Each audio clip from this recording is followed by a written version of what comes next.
Greetings from the Harshaw House in the Catskill Mountains of New York State. I'm Eric Francis Coppolino, editor of Planet Waves, host of Planet Waves FM.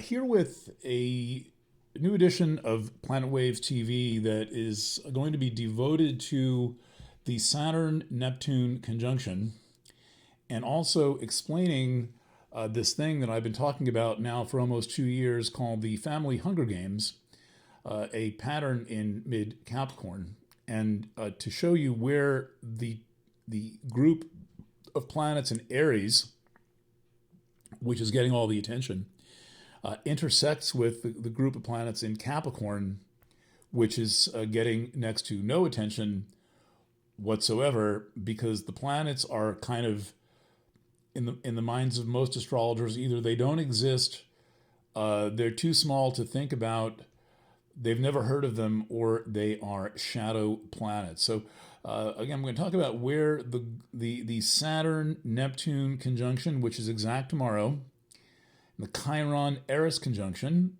also in Aries, exact in a month, intersects with the group of planets in Capricorn. This is a video presentation of an audio that I did an hour ago, but I'm feeling like I want to get this in as many formats as possible. I've also written an article called Donald's Cabinet Watched by Ants. I will include that down in the notes.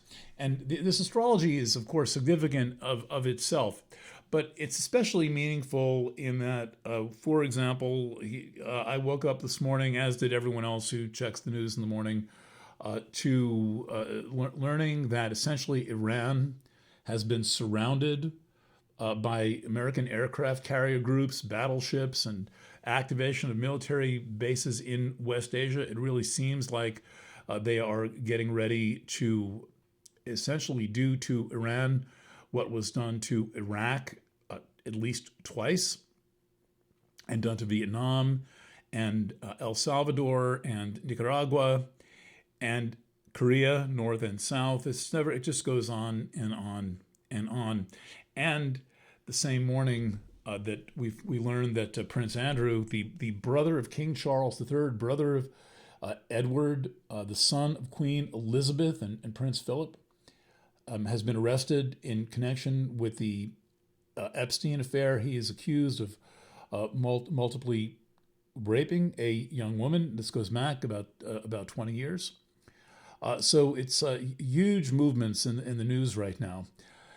What my article does, I'm going to give a very short pitch for that, is, and this is before I knew that Andrew had been arrested and before I'd really put together the extent of the military alignment going on in West Asia, is I drew the connection between warmongering Vietnam War kind of industrialists and cabinet ministers and President Johnson and all that, and all the industrial titans of industry meeting at the Bohemian Grove and having their little rituals at the Bohemian Grove, and then somehow managing to look like respectable citizens who were actually, bombing the daylights out of villages and waging war all the time. And what I'm getting at here is that we see one level of the dysfunction going on in the Epstein files, this complete depravity, this lack of any moral orientation. And that seemed to be the name of the game, which was to lure people in who were already compromised, already weak, already perhaps lonely, and also looking to be part of the club that this thing represented, right? There's a whole in-group thing going on, and you've got this bona fide, genuine, certified psychopath, Epstein, and his sidekick, Maxwell, basically dragging everyone to this island where they were serving up all kinds of stuff, like teenagers and jerky, whatever you think that means. Maybe look it up. And that was just kind of the sideshow. And the main show was that they were going there and plotting various different revolutions and plotting the artificial intelligence industry and plotting this one. This one is fairly new. messing with the 9/11 investigation in the early 2000s, and using using pandemics, the claim of pandemics, as an empire building exercise. And so they're essentially running the world from there. And Epstein is like this frat president who's obviously some kind of intelligence operative, getting everyone to come to Little St. James Island, and they have this feeling of seclusion and where they can just do anything. They're completely above the law, they think, on this private island. And what they're really doing is running this campaign of deception and murder and mayhem. And they're taking all of their private personal dysfunction and magnifying it out to a global scale. And I'm just focusing on tomorrow's event. That's what tomorrow's chart is about. So let's take a look at that chart. And then I'm going to go in real close. So what I have done here is, and what, why am I doing this? A couple of reasons. One is that, let's turn the chart off for a second. I forgot to say this. This is difficult. We are seeing everything we ever believed in, to those people who believed in things, be revealed for the shit show that it is. If you think you're a Republican and a Trump supporter, well, Trump's name comes up in the Epstein files 37,000 times. Maybe it's just a coincidence. You know what they say? Once is an isolated event, twice is two isolated events, and 37,000 times is just a coincidence. And Clinton, right? They're supposed to be polar opposites politically, right? Polar opposites politically. I've also seen a photo of Obama horsing around with Epstein. I don't know if that's a real photo or not, and I've never seen that. And in my attempts to verify it, I have not been able to come up with much, and I don't think I still have that. But it's a very cute photo of Epstein pretending to having kind of a play fighting, strangling the president of the United States. But even if we don't have Obama, we have Clinton and we have Trump. And this is saying that this so everything we've seen, we believed in, people we voted for, American institutions, we're finding out that the whole thing is being run from a little island in the Caribbean. I mean, it's kind of science fiction-ish, isn't it? And then it's really quite like Cat's Cradle. This is my favorite book now. I've got to reread it. And Cat's Cradle will come up in this discussion. Cat's Cradle, 1963 novel by Kurt Vonnegut. I know I recommend a lot of books, but this one you're going to read this in a day, and you're going to wish it was longer. And it's still going to blow your mind. Let's go to this chart. So I'm hoping that context provides some sense of meaning, and also I know that I know that when I talk to my clients and I talk to readers, that I'm getting through in teaching astrology. Now, people may not be very confident in their ability to read, but I'm slowly. And the way you get confident is you read. You get into a video group with me, and we have at it. We get on the field and kick the soccer ball around, right? And if you're going to learn how to be the goalie, well, you're going to have to get some soccer balls kicked at you. And if you want to shoot, you're going to have to kick the soccer ball in the direction of the goal and see what happens. You don't score every time, but you can't score unless you try. All right, so let's look at this chart. So this is the Saturn-Neptune chart. I've eliminated a lot of stuff in this chart. Here's the chart for the eclipse earlier in the week. You can see how much is actually in the chart. And so I've taken out everything in Aquarius and Pisces, and I've taken out this stuff in Sag and this stuff in Scorpio here and all that. And I've kind of boiled it down to a pattern that's active right now and comes to a wild, screaming, hilarious peak right at the moment of the Saturn-Neptune conjunction tomorrow at what looks like 11:52, just before noon. All right. So we see here, plain as day, a grand cross, or grand square pattern. It's the same thing. If you do this, it's a cross, but if you do this, it's a square. So grand cross, grand square, same thing, and this is in the cardinal signs, the high energy cardinal signs. Important to know this. The cardinal signs. Let me give you an example of a cardinal sign. It's super duper easy. Comes out. I learned this from Crowley. I got this metaphor from Crowley. Here in the Northern Hemisphere, today it's Feb 19th. Spring's a month away. The ground is starting to show through. Once the temperature is above 32 degrees most days, a massive amount of biomass is going to move. A massive amount of biomass is going to move. Think of the hundreds of millions of tons of biomass moving. The tree sap is already flowing. I've got a buddy who's got a maple sugar farm, and that's been flowing since the sap has been rising since January, right? So they've been sugaring since January. But then it's going to be above 32, and all the green stuff is going to start coming out of the ground. Trees are going to start sprouting leaves. Flowers are going to start growing. Bunny rabbits are going to be born. Little baby deer are going to be born. Think of the millions of tons of biomass being moved in the environment because the sun is about to enter a cardinal sign. That's the power of the cardinal signs. And the one we're talking about in terms of bunny rabbits and the trees blooming is everything in Aries here. And so the focus is on Aries right now. But as you can see, Aries is talking to this group in Capricorn. That's the Hunger Games group. I've been calling this the Family Hunger Game group. There's an article by that title. I will link it everywhere. Corresponding materials on Substack as well. You'll be able to click through to those. And then there's this little group in Libra, which is actually not so little because there's this opposition is huge. I'm going to focus that going forward, but this opposition here, this little thing, 23 degrees or so, right here. But really, right now, what we've got is the Saturn-Neptune conjunction, opposite, and Borsisi. That's the reference to Cat's Cradle by Kurt Vonnegut. Is a fictional character in Cat's Cradle, Borsisi, opposite this galaxy. Now, I know most astrologers don't talk about galaxies.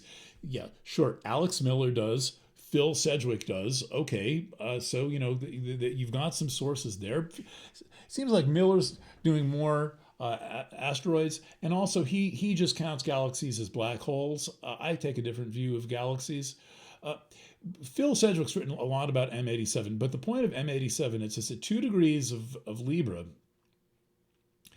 and it's more than a trillion stars. Look, I didn't personally count. I can't count up to a trillion. I was proud of myself for counting to 100, but I've never counted to a trillion. But there's more than a trillion stars. That makes the galaxy about 4 times bigger than the Milky Way. And at the center of this galaxy, there's a black hole, which is 6 billion solar masses. There's a black hole at the middle of this galaxy, 6 billion times the weight of the sun. Our sun, the sun, sunshine sun, that one, suntan oil sun. Opposite Saturn, Neptune, Borsisi. Borsisi, a point that's very Saturn-Neptune, all about the mingling and mangling of truth and lies, and sometimes the lies are true, and sometimes the truths deceive. It's hilariously Saturn-Neptune. And I've been following Borsisi now, since I wrote my first article in 2011. So I made friends with Borsisi in 2011, reread Cat's Cradle, read it again last year, 2 years ago. This group, Saturn-Neptune, Borsisi, Saturn-Neptune, Borsisi, that's the hot spot right now. And it's opposite M87 and conjunct the Aries point. Let's put a little marker in for the Aries point. Not Associated Press, but the Aries point. And what the entire Aries point structure does, that is to say anything in the early cardinal signs or the mid-fixed signs, is it breaches or continues to breach the divide between the individual and the collective. The Aries point actually goes back to the days of Ptolemy. I checked this the other day. Like, where does this all begin? Right? There's a lot of things to check here. So Ptolemy the second, or one of the good Ptolemies, the second, the third, they get kind of creepy as you go down the line of Ptolemies. They get real bad stuff. But the early ones were people were like astrologers. I think it's the second or somebody like that. Maybe it's 90, 100, be a common era, is working with the Aries point, the first degree of the zodiac. But the first degree of the zodiac really starts to become prominent in the electrical age, particularly the broadcast era. So it broadcasts. That's what it does. It's a thing that broadcasts. It receives the broadcast also. So we are living in such an Aries point time when everyone's carrying around a little news ticker in their pocket, which would have been the envy of the Wall Street Journal or New York Times newsroom, like in 1980. They wouldn't have believed that such a device could exist, and it would have taken a whole huge room with teletype machines and the AP scanner coming in at like 6 baud, not 6,000 baud, but z, and the article coming in, and it takes 20 minutes for a short article to come across. Well, what we've got now blows away TV stations, newsrooms, and all that, and people carrying this shit around in your pocket. This is the Aries point on meth. It breaches the divide between the individual and the collective. It is truly the personal is political in the sense that it has the capacity to vacuum out all that is private and make it public, and take all that is public and make it private. And that's going on now because we have all of this individual stuff, but don't forget the amplifier here, being triggered by this pattern of family dysfunction in Capricorn. And one of the reasons why the whole Epstein thing is so creepy and disturbing is because everyone has some vestige of this in their family. There's someone in every family who dramatizes this whole Hunger Game business, and then these people are usually surrounded by enablers, and both the dysfunction and the enabling are often associated with intoxicants like alcohol and medication, prescription medication. Most of this stuff is going on around prescription medication and alcohol. Yeah. All right. Let's zoom in a little bit. Let's take a look at the Hunger Game pattern. This is at 8. This is at around 11. Now you can see there's several patterns here, and the several points.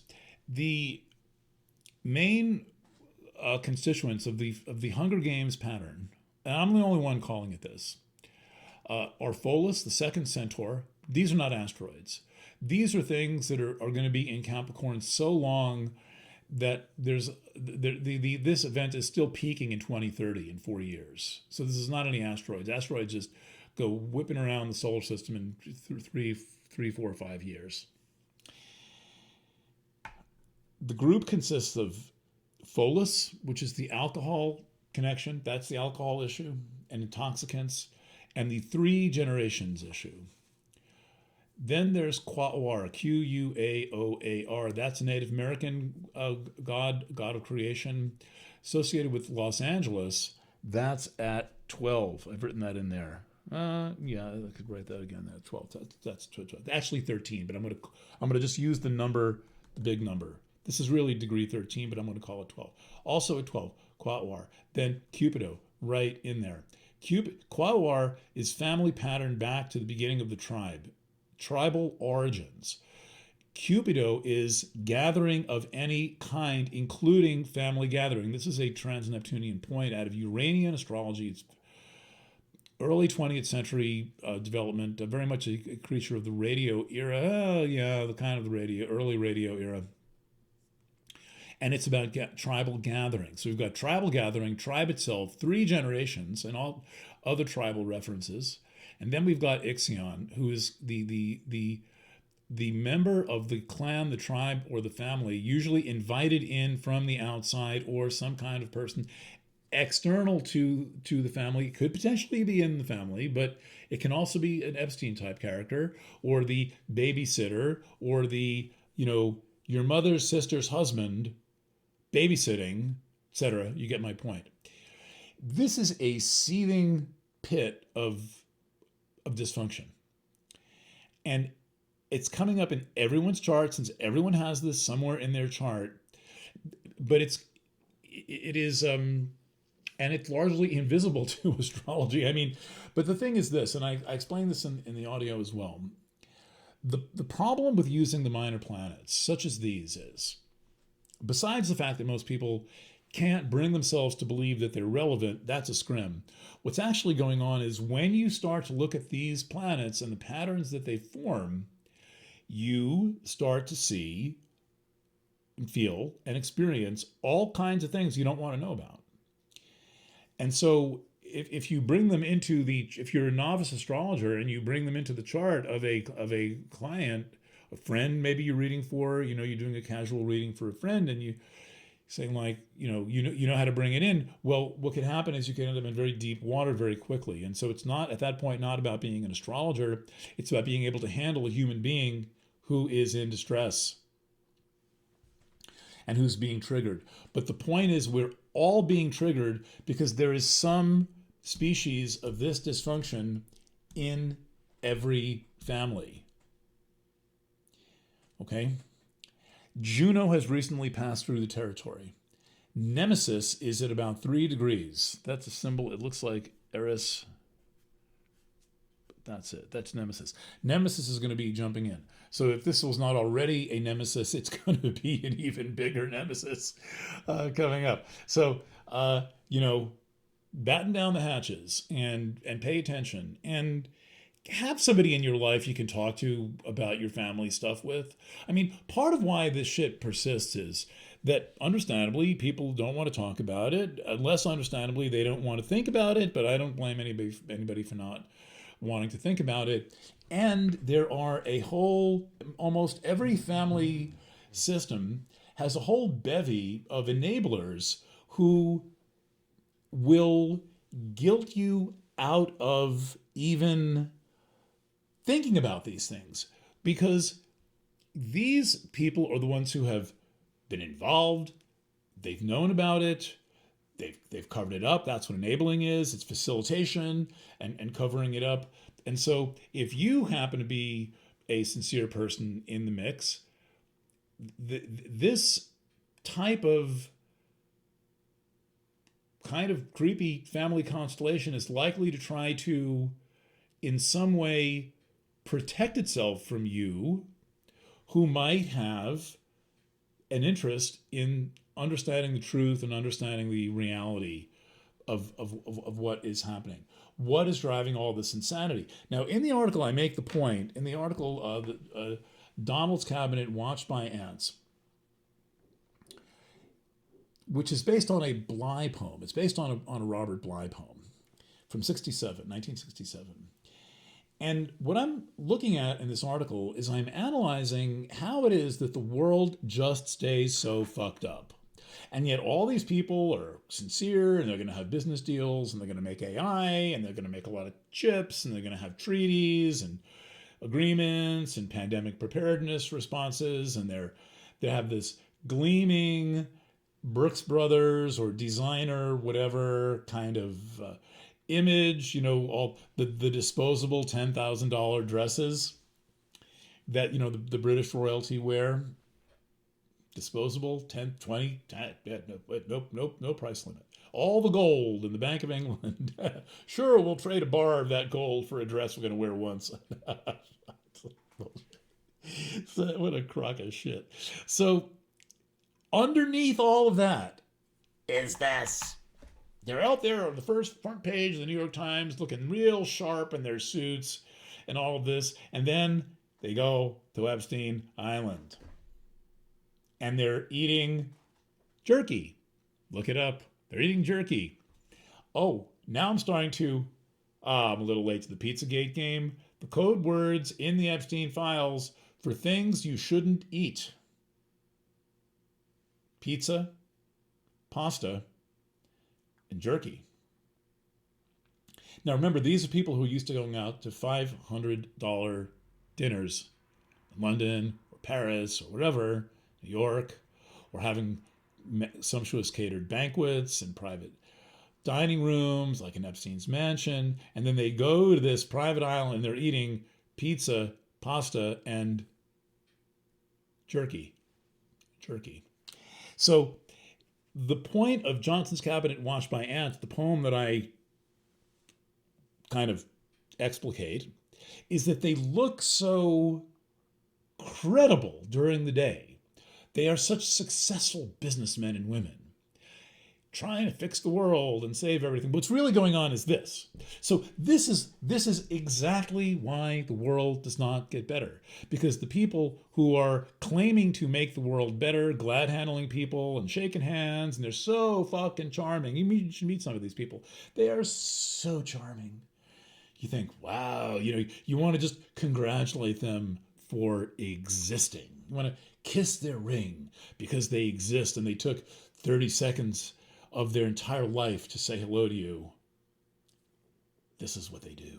Not all of them, but the search engine from hell has a lot of them in there, and you're seeing the fallout now as HR investigators are typing stuff into the search engine of hell and finding the names of their financial officer, chief legal counsel, all coming up in the fucking files. Everybody but you, me, and your baby kitten is in those files. By the way, I typed in the word astrology. I'm like, all right, this is not my story. I'm not going to go digging in the Epstein files. But I thought, I got to type in astrology. 36 references come up, and the first one was a picture of Noam Chomsky, his wife, and Epstein. First one. Why? I don't fucking know. All right. Hunger Games pattern. Now that's here. See that? That's here. So we're going to take this.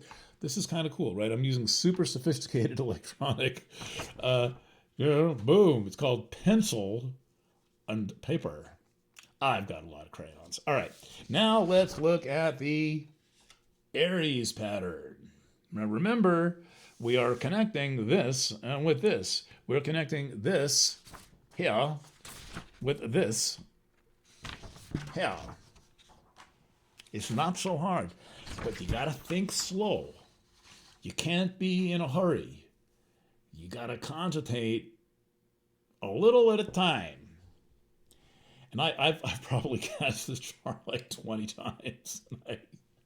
I made yet another new one earlier this morning. I'm like, I just don't like this piece. I don't like how it came out. So I'm like, print it out again, sit back down at my crayon desk, and make a new one. This is the new one. All right, what do we got here? Here is the Saturn-Neptune conjunction. How do we know it's a conjunction? Well, Saturn has zeros next to it, and Neptune has zeros next to it. That's it. It's a conjunction. And then this is fractions of a degree. Whoa, look at that. They line up exactly. At 1 degree, there's no degrees in 45 arc minutes. This is in the first degree of Aries. There is no -0 degree. I'm back in Pisces.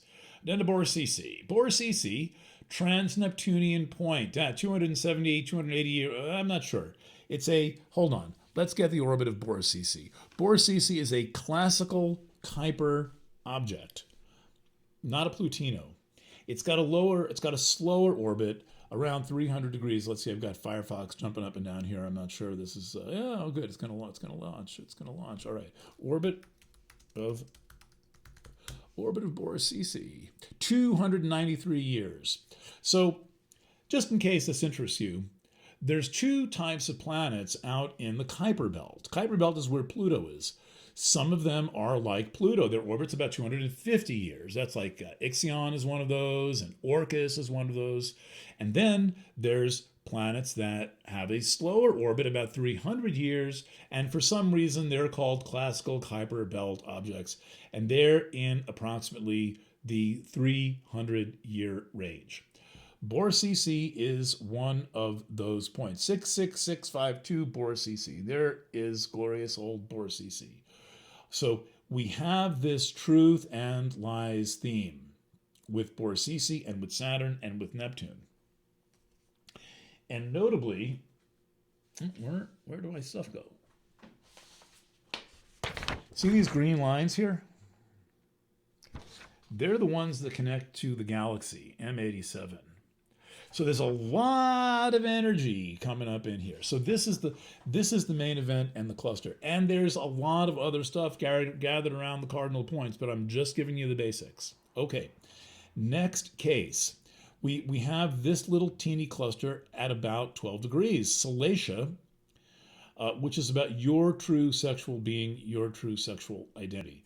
My running joke that so far nobody has thought is funny except for me is that if there were really a rainbow flag, it would look more like that than like the soldierly rainbow flag that you see flying outside the LGBT center. That's because sexual orientation is more like this. It's more of an open field of exploration rather than distinct individual soldierly stripes. Okay? All right. So here we are. We've got Salacia, who you actually are. The truth of your inner personal private sexual orientation, with the moon exactly conjuncted. Excuse me a second, there, a little OCD on the crayons. All right. What's wild is how this lines right up with Pholus and Quatwar at 12 degrees. This is powerful. And I don't care if when most astrologers look in this corner of the chart, all they get is that. There's nothing there. What could possibly be driving all of this? Where is the energy? Where is the theme of the family dysfunction? The fucking Prince of England was arrested. That's some serious family dysfunction.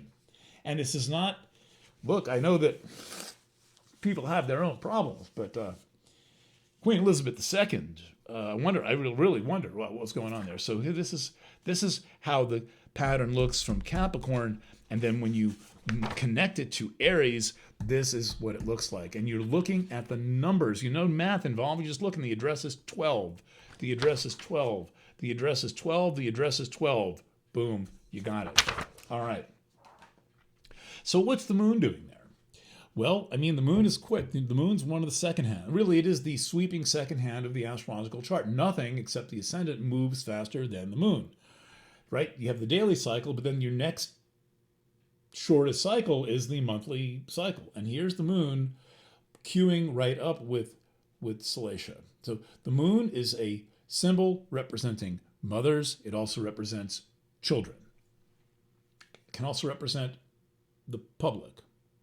Now, I will tell you that part of why this goes on is that people are afraid to actually talk about their personal sexual truth. They usually conceal it from their families. And even though we're in the age of pride and all that, and PFLAG and parents coming out, no more is known about people's relational or sexual orientations than was known in 1970.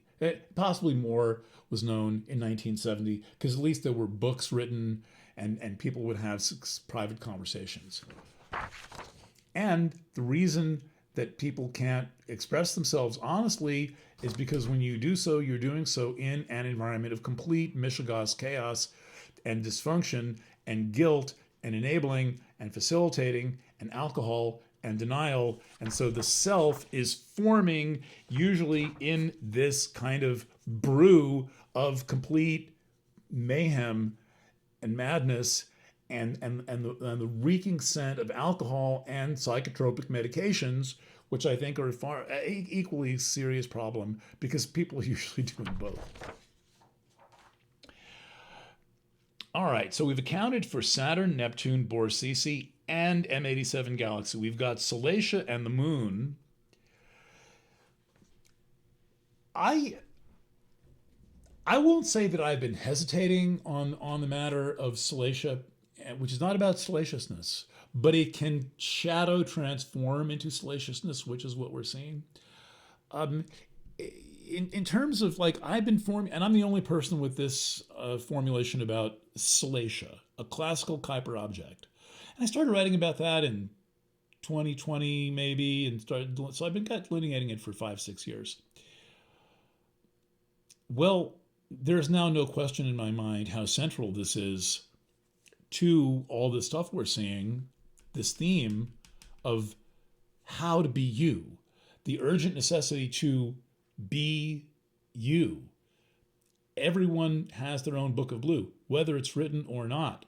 Everyone has their own personal set of feelings, experiences, personal journey, their needs, their desires, the things that have been done to them, the things they may feel shame and guilt about. But it right at the moment of Saturn-Neptune, the one and only Saturn-Neptune conjunction, it homes right in on Pholus and Quatlar. It's astounding. All right, let's look at one last part of this pattern. This is the Chiron Eris conjunction. It has its last big moment for this cycle, and it'll form next in Taurus in about 56 years, when both Chiron and Eris are in Taurus. I've done a lot of videos about this. I will sum up what this is, and I do so in a recent video with the power couple, Bodana and Roman. I did a 90-minute interview about this. Eris has a approximately 554-year orbit. 554 years. Chiron goes around the sun 11 times for every time Eris goes around the sun once. Chiron's a slow mover. Chiron's got a 51-year orbit, but Eris is an ultra slow mover. Currently, one of the furthest things known from the sun. The way to read a planet like this is not to assign it key words. Chaos. Ooh, Eris, that represents chaos. Yeah, but it's been in Aries for a century. What is the nature of the chaos? Anything in Aries is important, de facto important, because it's frickin' Aries, the first sign of the zodiac. But usually you get delineations like chaos. Well, okay, but what happened in that century? Well, what happened in that century is humanity was transformed by broadcast media technology. We go from reading things like this. Here's a little Sally Brompton horoscope, or New York Post. 2019. Court sex with my attorney. See, that people love scandals, especially in the New York Post, but still got the best horoscope.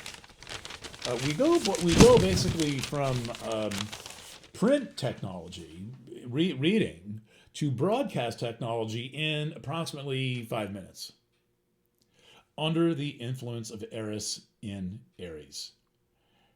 And we reach a peak. There have been, I would say, about 4 major peaks of Eris and Aries. And we are now in a big one. By the time Neptune gets there, Eris will have moved on. Saturn gets there next. Right now, it's Chiron conjunct Eris. And so what we're seeing is an eruption of the digital condition on people. By the digital condition on people, I mean what the technology has done to people's minds, and consciousness and sense of self. The story arc of Eris and Aries goes from the advent of commercial radio in the 1920s, over 100 years, through television and computers being developed at the same time, through the radio era, and then the TV era, which running in parallel to computers. The more I learn about the chronology of computers and the chronology of TV, they're evolving at the same time, and then they merge in the modern digital environment. clear through color TV, cable TV, high definition TV, then digital, DSL, Netflix, Amazon, internet, into the AI era. So the conjunction of Chiron and Eris really is the grand crescendo of the broadcast era, where the shit just makes its own stuff up. No radio station ever, they never had a robot. Even if they did, it was the real announcer said the shit the day before. Like Radio Woodstock started transitioning to this automatic announcers in the 1990s so they could fire their nighttime person, but it was all human voices. Now suddenly, Chiron conjunct Eris, and Aries these are not human voices, these are not human beings, these are not human consciousness. We've gone all the way into the elimination of the human being as part of the equation. And a lot of digital right now, if you're familiar with the dead internet theory, half the comments, likes, upvotes, and all that, views on most things are robots viewing things and robots commenting. It's all just like the swarm of the robots. The 2020 crisis was the swarm of the robots. PCR machines, digital injections, digital tests, digital viruses, digital policing of the internet. We call them robots. The lingo was not even fully formed. We were saying, describing the shit in 2020 and 2021, people getting deplatformed and all this. Robots, we're talking about robot. No, this is AI. This was AI. And my understanding is the first really sophisticated AI algorithm was Instagram.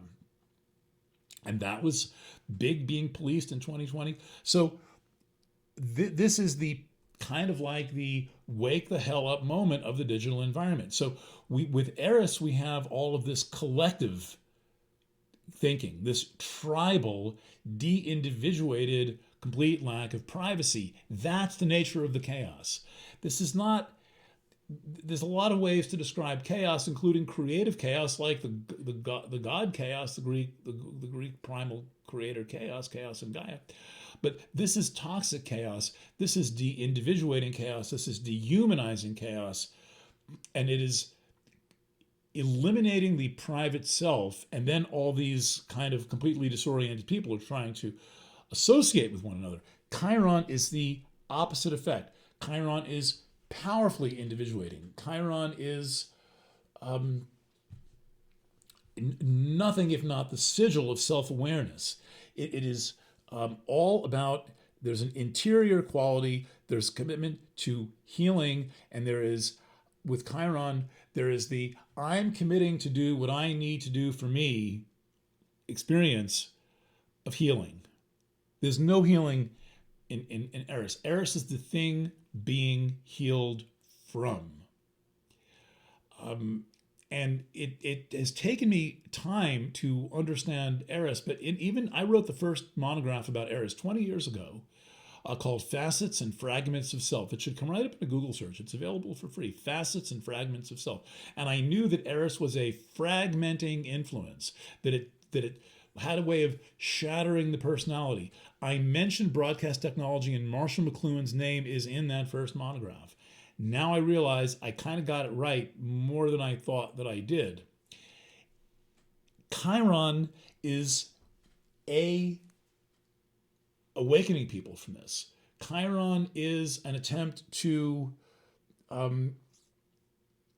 focus on individual and interior awareness as opposed to this electrical tribal consciousness that we are living in on the internet. That's why the internet is nothing but swarms.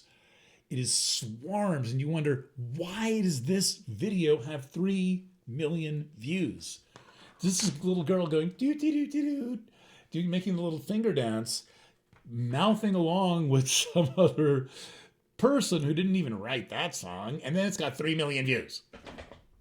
This is weirder than you think. Weirder than you think. So we've got this Chiron-Eris conjunction going. The Chiron-Eris conjunction is here to wake you up from this tribal consciousness. It is not comfortable. It is to attempt to reestablish your individuality is not comfortable when you have to admit that you've been taken out of and away from your core internal private center. And it's going on with all of this massive transaction stuff going on the Aries point, where people are completely confused about what's true and what's real and what's not. And the bottom line of large language model technology is that people are interacting with fake humans, and you become what you interact with. So interacting, people casually had a client say, "Oh, I chit chat with it all day long. It helps me organize my stuff." I'm like, okay, well, let me tell you what it's doing to you. It is slowly convincing you that you are not real, because you are interacting with this hallucination of this phony person, anthropomorphized computer code, which even the inventors don't know how it works. They created a thing, they do not know how it works. What we're slowly being convinced of is that we're not real. Not only are we not individuals, not only are we meaningless unless we're part of some massive swarming tribe. Nah. What's actually going on is we're slowly being convinced that we're not real. This is the problem with large language models. It's not in the future. It's not about, it is partly in the future, but the jobs are already being completely scrambled up. It's not about the technology. It's not about artificial general intelligence, which is term is complete garbage. It's about what this stuff has already done to us as people. Chiron conjunct Eris is the awakening to what this has already done to people. And it is a rude awakening. It includes what has been done to you. Now, this is ramped up by this point opposite Chiron-Eris conjunction. This is a point called Zeus. It's one of those hypothetical points. It should really have a line drawn. So let's draw a line. But all my rulers have migrated to the next room. So let's use a notebook. How many? You ever notice how many? Maybe you don't have this problem. You never have enough rulers. Have you ever had that problem? You just don't have enough rulers. You cannot get enough rulers, especially when you move away from the art supply store. So there's this energy point. It's another one of these big vortexes. It goes from here. This is Zeus directed energy to the Chiron-Eris conjunction. One of the themes of these charts is, and I'll wrap it up with this, is that everything is enlarged, magnified again, made personal, magnified, made personal, and magnified. There's magnification points everywhere you look. The Aries point, Zeus, M87, the mere fact of all this stuff going on in Aries. Okay, that's what I've got to say. I probably got some more to say. I'm going to put these charts on the Substack associated with this. So if you want to click through, just click through to the Substack page associated with this. I'm going to be putting this stuff together for a couple of hours. I'm Eric Francis Compolino. I'm the editor of Planet Waves. If you've watched me for 45 minutes, 48 minutes, maybe you found me and you're like, wow, where has this person been? What's really going on is most people who hear of me have already heard of me, and most people who have not heard of me are not going to hear of me. This is just the bubbling, siloing effect of the internet, and I had some strikes on this channel for being a little too real in 2020. I never got the channel taken down, but I cover the topic thinking this is just another topic. So in any event, please visit my website, planetwaves.net. Visit my podcast, planetwaves.fm, affiliated with the Pacifica Radio Network, and check my stuff out. There's links below. I have fantastic astrology readings and products. I do private consulting, especially this time of year, basically through this time of year through the summer. I'm able to do private consulting. I've been doing that for more than 30 years. I really like doing it. I'm very helpful with very large life transitions, embarking on creative careers. I do creative consulting also, but embarking on creative careers And finally, complex matters that the chart might look and or feel. Oh, now where'd my Capricorn side of this go? Well, make believe we're looking at Capricorn.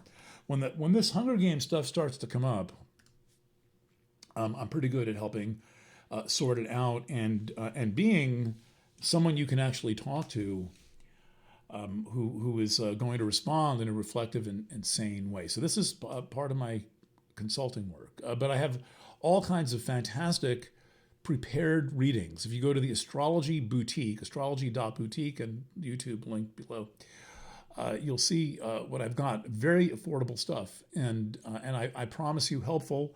Happy to give a refund if you don't really benefit from it, but that really doesn't happen very often. And all right, signing off. It has been a wild ride on this Saturn-Neptune conjunction. Hopefully we get a 10-minute break between that and whatever else is going. And please pray for peace. Have these conversations with your friends, with your family, with your children.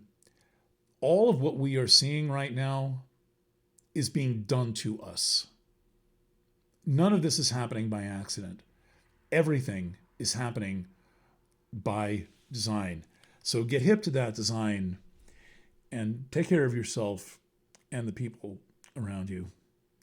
All right, signing off from the Harshaw House in upstate New York. Once again, I'm Eric Francis Coppolino. Lots of love. And bye for now.